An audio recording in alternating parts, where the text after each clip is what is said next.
Hey, Clark, and apologies if I've missed anything in the portal or whatever in the lightning fast environment we live in. But you've got guys who could come back for 6 years potentially. You've got just all sorts of red shirt situations there. I know Chris Pierce is a guy who could potentially take another year. You've got some offensive linemen who could take a sixth year. Where are you in terms of knowing who may and may not come back for a sixth?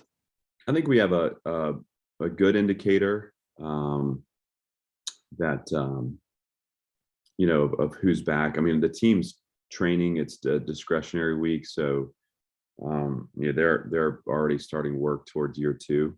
But yet there's some decisions yet to be made that I'm meeting with guys and working through it, and um, that'll probably be I would imagine solidified over the next couple weeks before we break for the winter.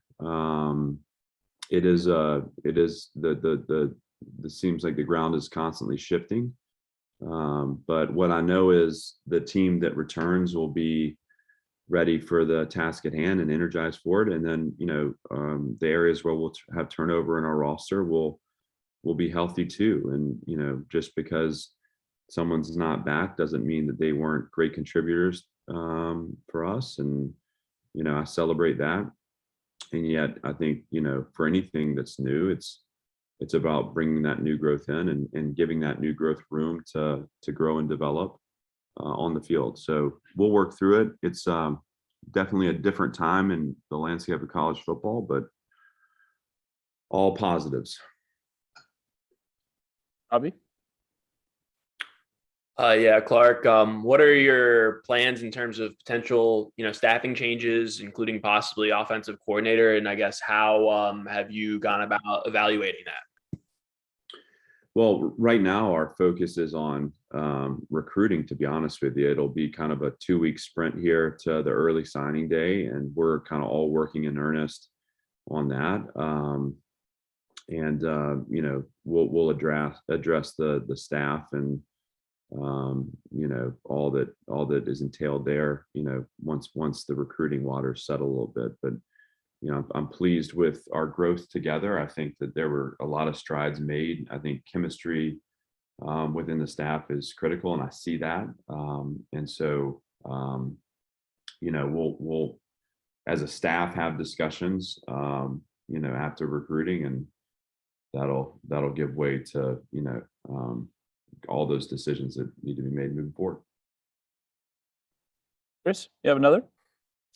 Yeah, to follow up on what Robbie asked, how do you evaluate that? Because I know that there were some units that didn't perform the way you wanted to perform. Sometimes that's talent, sometimes that's coaching. You also have got several positions and coordinator spots that if you make a change somewhere, you're looking at kids on the team that are playing for a third, fourth, fifth different coordinator or position coach. So how do you evaluate just the continuity aspect? And again, most of that's beyond your control, but how does that factor into the equation when you're looking at that kind of change or not making a change? I think you're targeting in on something that is critical. And I want to say that from my certainly sometimes your staff turnover isn't within your control. But from my vantage point, when you have underperforming units, you're going to look and say, okay, where is it that we need to improve the fundamental technical development? Where is it that we need to improve the teaching and communication? Where is it that we need to improve the skills? And to me, it's a targeted approach to development, no different than we have with our players. A staff is an interlocked,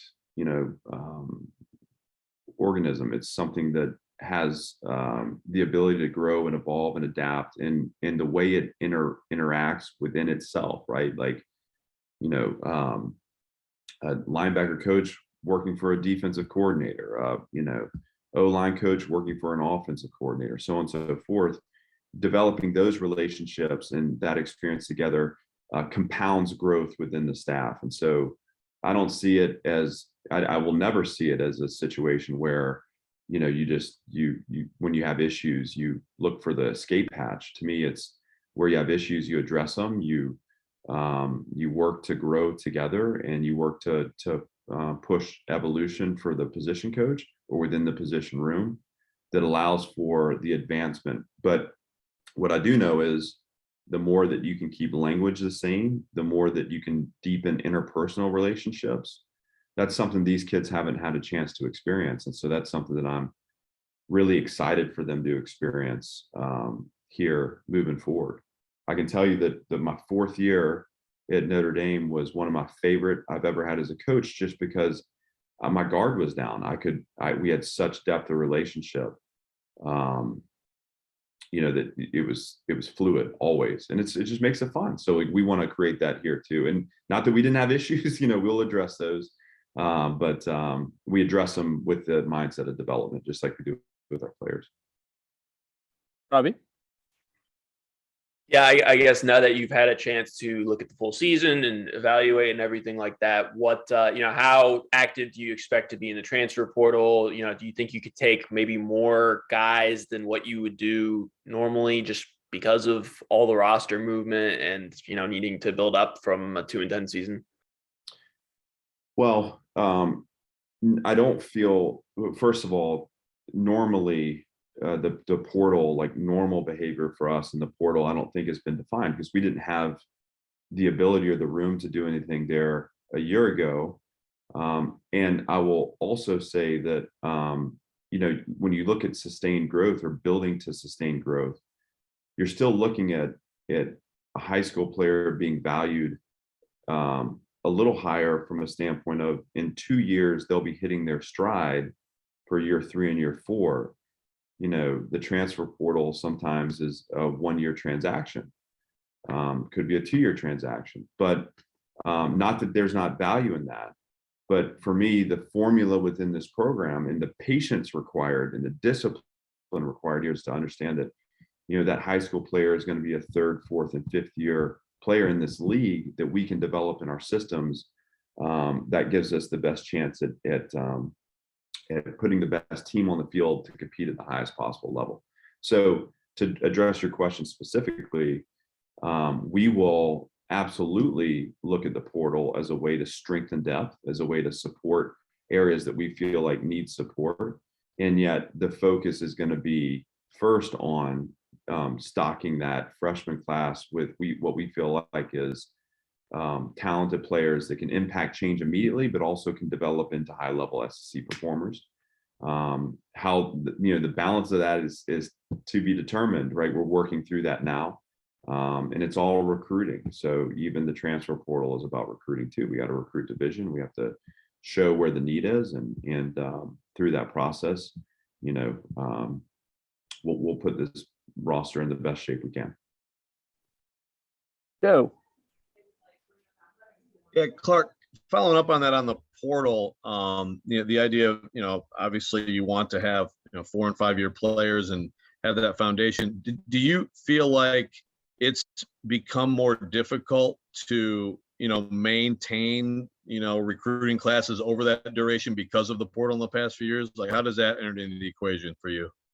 Well, it's something that, you calculate ahead of time, Joe. So like, this portal reality has been a reality. Now, I think for us, what I think we all have to have awareness of is that, every player in this program, except for a couple, were recruited to a program that no longer exists. And that can be very challenging to a player, because you're, and I've said this before, not to, but, because you're occupying the same spaces under different standards and expectations.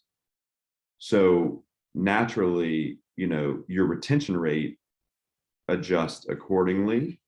But I think that also is what's needed here, because those who choose that this isn't the right program for them moving forward give us the opportunity to recruit into the culture that we're building. And then those who have identified that this is exactly the place that we want to be, and I want to make this drastically different enough so that there is a line of choice, that nucleus of team is so strong that you start to grow the program towards its vision. And so retaining players is a huge thing. I think that's about a positive coaching environment. I think that's about energy, enthusiasm, spirit. I think that's about them stepping into this building every day, feeling like they're getting an experience that's moving them towards their long-term goals in football. They're around coaches that have that enthusiasm for craft and for shaping and building a craft. They're in schemes that fit their skill sets, and we're asking them to do things that they feel like they can do. They're in a weight room, a strength program where they see physical gains and speed gains. And then, again, how this program interacts with our campus. That, there's a great relationship here between Vanderbilt football and the Vanderbilt University, and how we build the best student athlete experience in the country.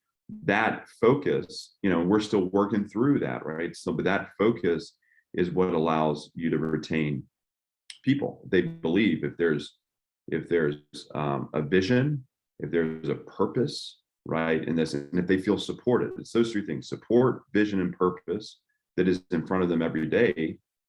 That as guys opt into this program, and then obviously we recruit into the program, what they'll feel and what you'll see is the growth of those three things: support, vision, purpose, and that'll allow us to retain players. And as they get on the field too, that's the other part. We need to play more players.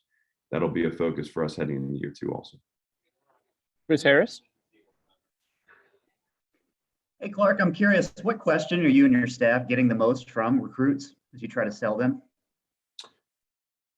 I think recruits want to know, want to see tangible evidence of, like, they feel the energy, they feel they see the support structure. They want to say, hey, what's the plan for this being the launch of a different era of Vanderbilt football? And I think we point to, leadership and resources. And I think it's a really cool moment, because we're I feel like we're gaining traction in recruiting, because when people drop into our environment, they're surrounded by men and women that have energy and spirit for what we're doing.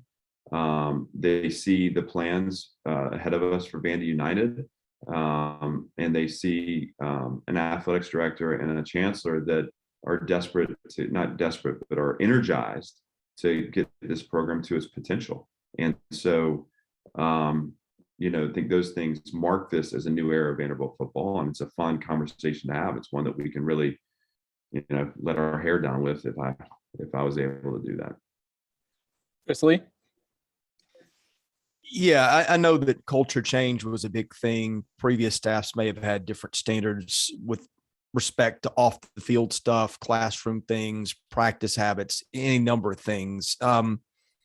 Without making you get specific where you might be uncomfortable, how big of a challenge was that? How big of a challenge is that still, as you try to get the way you want things done over to a group of players who have been there for years, who maybe did things a different way for 2, 3, 4, 5 years? Yes, sir. So our habits are way ahead of our results. And so untangling that becomes the challenge of year 1. The psychology around change is hard, and it's relentless. I do feel like year 1's a foundational year. I do feel like we covered a lot of ground. I still think there's ground to cover there. So we're not going to just shift totally, but what we've said internally is year 1 is about what we do. Year 2 is about how we do it. And what I mean specifically is to go into depth and detail. I mean, what we weren't able to do last January is, throw or, train drill specific or technique specific or tactic specific work, that now, knowing that we have systems in place and structures in place, we can start the process of growing into those systems and structures now. We don't have to wait. In fact, I think, and it's all voluntary, it's on their own, but the kids have already been out throwing this week. I think that's you talk about building chemistry between quarterback and receiver, all the one-on-one balls that we're going to throw. This is the time to do it. January is the time to do it. We can throw a billion back shoulder fades from now until the next season. So how we do things becomes the focus, and yet we're still going to be in our infancy in year 2. And so there has to be this relentless focus on the what we do also, and to make sure that those standards and expectations are ingrained. And really, I think part of it is they go from coach driven to player driven. Like player ownership becomes a signature of our growth and our trajectory. You know, how quickly can we get those guys in the locker room to take the standards for their own? Robbie? Yeah, Clark, what was your reaction to Brian Kelly going to LSU? I'm happy for Coach. I was, obviously disappointed for the players in South Bend, but I'm excited about, all that's going on there now. Those kids have worked so hard. I mean, there are fifth-year seniors in that program that have won over 50 games in their time, which is remarkable. So I thought that the timing was unfortunate, but I'm excited for Coach to take on a new challenge. I'll look forward to seeing him at our SEC events, be able to catch up on old times. And I'm excited for the boys back in South Bend too, that they can continue on their journey with some stability. Chris Harris? Yeah, to follow up on that, Clark, have you ever heard him use a Southern accent before? I haven't, but I've been. It's been told to me that there's something circulating around in that respect, but that is not. I'm used to that straight Boston accent he liked to pull out when he was disappointed with me. Anyhow, he's going to do great there, though, and I think adapting his accent will be a part of his success. If you get a chance, you should watch that video. It's pretty fun. I will certainly. All right, Chris Lee, last one, bring us home. Yeah, I got a couple of personnel related questions. First of all, I don't think we saw Derek Green this year. Jaquez Hunter, I think, was out a lot of fall camp. Where are you with those two guys? Just it's a slow process back, and I think we have to really take inventory of where they are physically and what we feel like they can do moving forward, and we'll be working with them and with our training staff to determine, hey, when is their healthy return and what are they capable of doing for us. But we support them fully, and I know they were discouraged to not be out there, but unfortunately that's a part of football. So on the offensive side at the line, you had three freshmen, I think Hanson, Ketchick, and Pitchford, who I don't think played a snap this year. Where are you using those guys individually, like attack between, in terms of guard, center, tackle for each of those kids? They've played, each of them I think have played multiple positions. Gage has been the one that's I think been exclusively a guard. All three of them have bright futures. I think flexibility there is going to be critical, especially as we look to put the best line of scrimmage together in year two. But I would just say kind of to be determined. Again, Gage has been a guard for us and a good one, and he was a part of our practice in the Tennessee week, and thought he did a really good job. Between Catch, and Gunner, those guys have kind of swung around inside and outside, and we'll want to build some flexibility in so that we can make sure we put the best line of scrimmage out on the field. All right, Coach. Thanks so much. Thanks to everyone. Great to see you guys.